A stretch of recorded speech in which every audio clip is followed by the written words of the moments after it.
ఈ జ్యోతి మల్హోత్రాతో పాటు almost 11 spy చేశారని వాళ్ళ మీద చట్ట నిర్ధారణ అయింది. అండ్ వాళ్ళతో పాటు 33 మందిని అరెస్ట్ చేశారు. సో వీళ్ళు ఏ సెక్షన్ల కింద అరెస్ట్ చేశారు, సో వీళ్ళ మీద పనిష్మెంట్స్ ఎలా ఉండబోతున్నాయో ఈ వీడియోలో తెలుసుకుందాం. వీళ్ళ మీద ఎలాంటి సెక్షన్స్ వేశారంటే section 3 and section 5 of the official secret act 1923 and section 152 Bharatiya Nyaya Samhita.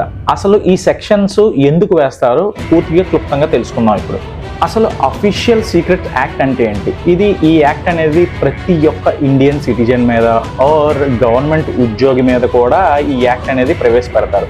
Once ఈ యాక్ట్ అనేది ప్రవేశపెట్టిన తర్వాత వాళ్ళకి ఎటువంటి ఇంటెన్షనల్ కానీ అన్ఇంటెన్షనల్ కానీ ఈ యొక్క దేశద్రోహానికి సపోర్ట్ చేసినట్టయితే ఈ సెక్షన్ మీద వాళ్ళని అదుపులోకి తీసుకోవచ్చు. సెక్షన్ 3 ఏంటంటే మన భారతదేశంలో అఫీషియల్ సీక్రెట్స్ అనమాట. అంటే ఇప్పుడు ఎవరైతే ఈ జ్యోతి మల్హోత్రా గారు వీడియోస్ తీసింది అండ్ ఎక్కడికైనా వెళ్తే అక్కడ ఫోటో షూట్ చేసింది, ఇలాంటివి ఏవైనా మన శత్రు దేశాలకి అందించినట్టయితే ఈ సెక్షన్ 3 అనేది ఇస్తారు. సో ఇందులో ఏంటంటే ఇండియన్ సావర్నిటీకి దెబ్బతీశారని చెప్పి, ఫ్రెండ్ రిలేషన్స్ పోగొట్టారని చెప్పి ఈ సెక్షన్ అనేది వీళ్ళ మీద వేస్తారు. ఈ సెక్షన్ 5 ఎస్పెషల్లీ రాంగ్లీ కమ్యూనికేషన్, అంటే మన భారతదేశానికి ఏం చెప్తారంటే నేను పాకిస్తాన్కి వెళ్తాను, అక్కడ జస్ట్ చూసి ట్రావెలింగ్ చేసి వచ్చేస్తాను తప్ప ఇంకే వేరే విషయాలు చేయనని.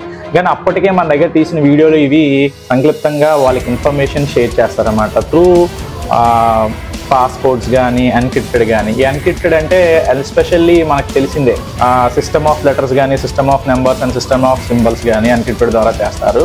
అండ్ ఆల్మోస్ట్ పాస్పోర్ట్స్ ఇవన్నీ కూడా ఇన్ఫర్మేషన్ షేర్ చేయడమే వీళ్ళ పని అనమాట. దానికి మన శత్రు దేశాలు వీళ్ళకి ఎలా రెడీ చేయాలో కూడా చేసిస్తే, సో వీళ్ళ మీద నోయింగ్ అన్నోయింగ్ ఇది తెలిసి చేసినా తెలియకపోయి చేసినా ఈ ఇన్ఫర్మేషన్ ప్రకారం వైలేషన్ చేసినట్టని ఈ సెక్షన్ 5 అనేది వీళ్ళ మీద దాఖలు చేస్తారు. సెక్షన్ 152 BNS ప్రకారం అయితే ఇది ఏదైతే మన శత్రు దేశాలు ఉన్నారో ఈ ఇండివిజువల్స్ ఇలాంటి ఇన్ఫ్లుయెన్సర్స్ మీద చాలా టార్గెట్ చేస్తారు.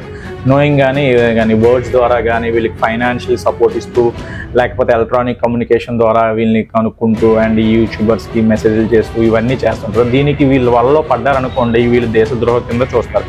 సో దీనికి కానీ చేసినట్టయితే వీళ్ళు భారతదేశానికి ఎలాంటివి చేస్తున్నట్టు, ఈ సెక్షన్ కిందన బుక్ అయినట్టయితే భారతదేశాన్ని సెపరేట్ చేయడానికి వీళ్ళు చూస్తున్నట్టు, భారతదేశంలో గొడవలు పడడానికి వీళ్ళు చూస్తున్నట్టు, భారతదేశంలో అంతర్గత గొడవలు చేస్తున్నారని చూసినట్టు. సో ఇది చాలా సివియర్ యాక్ట్ అనమాట. సెక్షన్ 153 పడితే సో సివియర్ పనిష్మెంట్ కూడా ఉంటుంది ఇది కానీ కన్ఫర్మ్ అయినట్టయితే. ఒకవేళ ఇవన్నీ నిర్ధారణ అయితే వీళ్ళకి పనిష్మెంట్స్ ఎలాగ ఉంటాయి? సో వీళ్ళకి అండర్ సెక్షన్ 3 అనే దాని మీద పనిష్మెంట్ ఇచ్చినట్టయితే ఆల్మోస్ట్ 14 years లైఫ్ ఇంప్రిజన్మెంట్ ఇస్తారు, లేదంటే కొన్నిసార్లు 3 years కూడా ఇవ్వచ్చు. అలాగే అండర్ సెక్షన్ 5లో అయినట్టయితే imprisonment for 3 years and fine కూడా ఉంటుంది. అండర్ సెక్షన్ 152 భారత న్యాయ సంహిత ఈ సెక్షన్ మీద మాత్రం బుక్ అయినట్టయితే లైఫ్ ఇంప్రిజన్మెంట్ ఉంటుంది. ఒకవేళ అది వేయకపోతే 7 years ఇంప్రిజన్మెంట్ వేస్తారు అండ్ విత్ ఫైన్తో అనమాట. ఇవి ఈ స్పై చేసినందుకు శిక్షలు. మరి ఇలాంటి చిన్న శిక్షలు అని నేనైతే అనుకుంటున్నాను. ఇంకెలాంటి శిక్షలు ఉంటే బాగుంటాయో మీరు మీ కామెంట్స్లో చెప్పండి. జై హింద్.